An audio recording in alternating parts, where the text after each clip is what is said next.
공정, 공익, 그리고 균형. 한 발짝 더 들어간다. 세상에 이익이 되는 방송.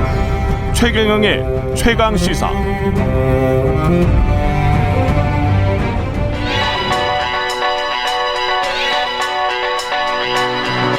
최강시사 김수민의 눈. 네, 김수민의 눈, 김수민 평론가 나오셨습니다. 안녕하십니까? 네, 반갑습니다. 예, 박용진 의원이 시간을 좀 많이 써서요. 한 6분 남았습니다. 아이고, 네. 예, 원래 9분짜리 코너인데요.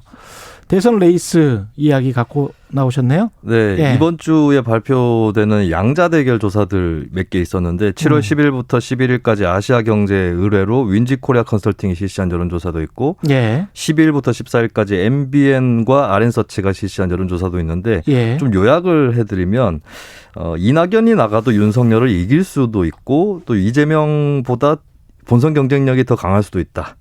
혹은 또 이제 범야권에서 최재형이 나가도 어느 정도 지지도가 나온다. 이 여론조사에 관해서는 네. 굉장히 좀 말이 많네요, 지금. 네, 근데 예. 어쨌든 대선 판도에 좀 균열이 생긴 거 아니냐. 예. 이 관측들이 많이 나오고 있어서 오늘 좀 조금 얘기를 더 봐야 될 해보겠습니다. 것 같습니다. 하여간 윤석열 지지율이 정체또는 하락하고 있다는 거는 맞는 것 같고요. 네, 그리고 이낙연 지지율이 올라가고 있다는 것도 맞는 것 같고. 그렇습니다. 예. 그거는 지금 추세인 것 같습니다. 네. 예. 이재명 지사는 지금 어떤가요? 이재명 대체 불가론, 그러니까 민주당 입장에서는 네. 그랬었는데 지금 이낙연이 다시 치고 올라오니까 약간 좀 그거는 금이 가고 있는 그런 상황입니까? 현재 이제 태도는 다시 사이다로 돌아가겠다. 이게 강하게 나타나는데 예. 이게 사이다는 사이다인데 연락하는 사이다라는 말이 나왔어요. 연락하는 사이다는 뭡니까? 네, 이게 그 친여 성향 매체 출연을 해가지고 예. 이재명 지사가 조국 전 장관과 연락하는 사이다. 얼마 전에는 조국 전 장관 유죄 나오면 책임져야 된다라고 했는데 굉장히 예. 많이 바뀐 기조죠. 그리고 문재인 대통령한테 마음고생 많았다고 위로받은 이야기도 털어놨는데 예. 다시 강성 지지층 쪽을 챙기겠다. 라고 하는 쪽으로 그렇게 돌아간 것 같고 이재명 예. 지사가 어떻게 보면 되게 과감한 스타일인 것 같지만 굉장히 조심스러운 측면도 있습니다. 그래서 예. 돌다리도 두들겨 보겠다.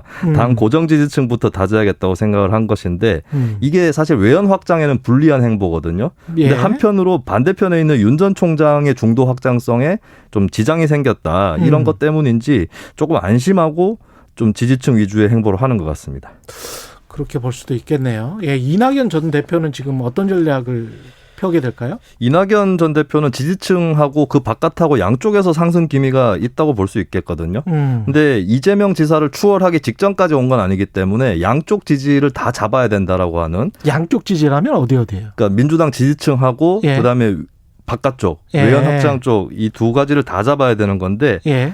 이 전 대표 입장에서 조금 다행스러운 거는 이재명 지사는 지지층 위주 행보를 하고 있고 윤 전 총장은 보수적인 그쪽 지지층에 맞는 행보를 하고 있어서 생각보다 지금 우파 쪽으로 그렇죠. 가고 있죠. 그래서 예. 운신의 폭이 좀 남아 있는데 아마 어느 정도 조심하는 선에서 양쪽을 다 잡는 전략을 갈 것 같아요. 그러니까 이를테면은 예전에 박근혜 사면론 같이 지지층을 거스르는 그런 카드는 안 나올 것이고, 근데 또 지나치게 뭐 친문이라든지 이쪽만 챙기게 될 경우도 불리해질 수 있기 때문에 이 양쪽에서 좀 균형을 잡는 그런 행보를 할 것으로 전망이 됩니다. 본인들의 원래 이미지도 있고 네. 앞으로 나올 정책들이 있기 때문에 그리고 그 당의 이미지도 있고 그렇기 때문에 이렇게 한다고 해서 유권자의 마음이 또 바로 간다. 네네. 이거는 절대 담보할 수가 없습니다. 그렇습니다. 예, 그분들의 생각인 것이고, 네. 예, 윤석열 전 총장의 행보에도 지금 변화의 조짐이 있습니까? 일단 윤 전 총장이 좀 곤란할 수밖에 없는 그런 이치가 있는데 예. 역대 대선을 보면은 전통 지지층의 표만 많이 얻어서는 본선에서 이길 수 없는데 그렇다고 또 전통 지지층의 지지가 없이는 본선까지 가기 어렵다.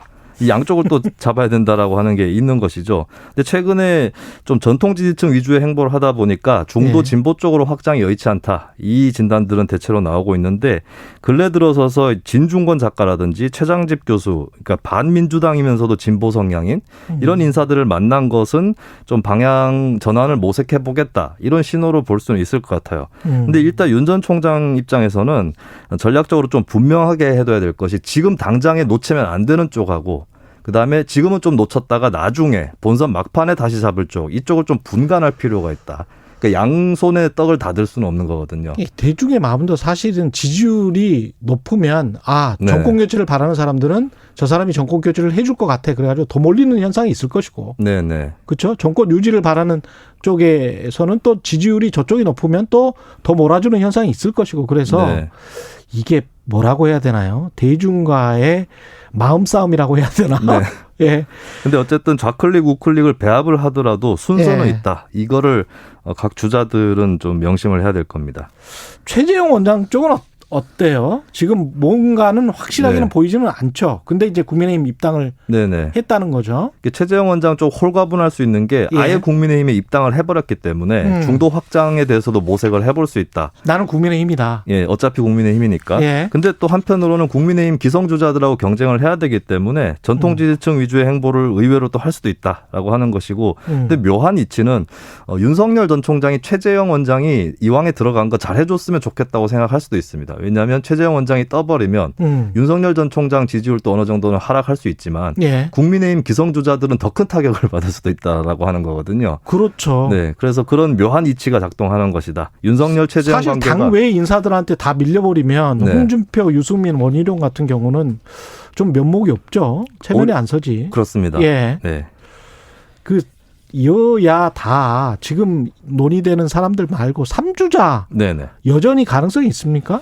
이게 아까도 다녀가신 박용진 의원 같은 분 입장에서는 제가 네. 봤을 때는 더 힘들어진 게 아닌가 싶어요. 아, 그래요? 왜냐하면 제1주자를 제끼기 위해서 제2주자가 있는데 제2주자 여의치 않기 때문에 제3주자를 띄워야 한다. 이런 게 있을 수도 있었거든요. 예. 근데 만약에 이낙연, 최재형 이런 주자들의 상승세가 올라가면은 그 사람들 외에는 제1주자를 제낄 수 있는 가능성이 사라지게 되는 것입니다. 시간은 별로 남지 않았고 예, 한 그렇습니다. 2개월, 3개월. 예, 그래서 현재 이재명 대 윤석열 양강 구도가 흔들리는 것 같지만 한편으로는 그 외의 카드가 나오는 것은 더더욱 제한적으로 갈 수가 있는 것이고 예. 이게 뭐 이낙연, 최재형이 반전 드라마를 쓸 수도 있겠지만 어차피 주인공이 정해져 있는 드라마의 특급 조연에 그칠 수도 있는 뭐 이런 상황으로 가고 있는 것이고 그 고래 싸움 속에서 제3주자들 입지는 더 어려워지는 것도 현실이다라고 볼 수 있습니다. 김수민의 눈, 김수민 평론가였습니다. 고맙습니다. 감사합니다. 5007님, 김수민의 눈을 듣기 위해 도보로 출근할 수 있는 거리를 마을버스 타고 출근합니다. 이 이슈를 알기 쉽게 풀어주시는 점이 돋보이십니다. 이런 말씀해 주셨네요. 고맙습니다. KBS 1라디오 최경영의 최강시사 2부는 여기까지 하겠습니다.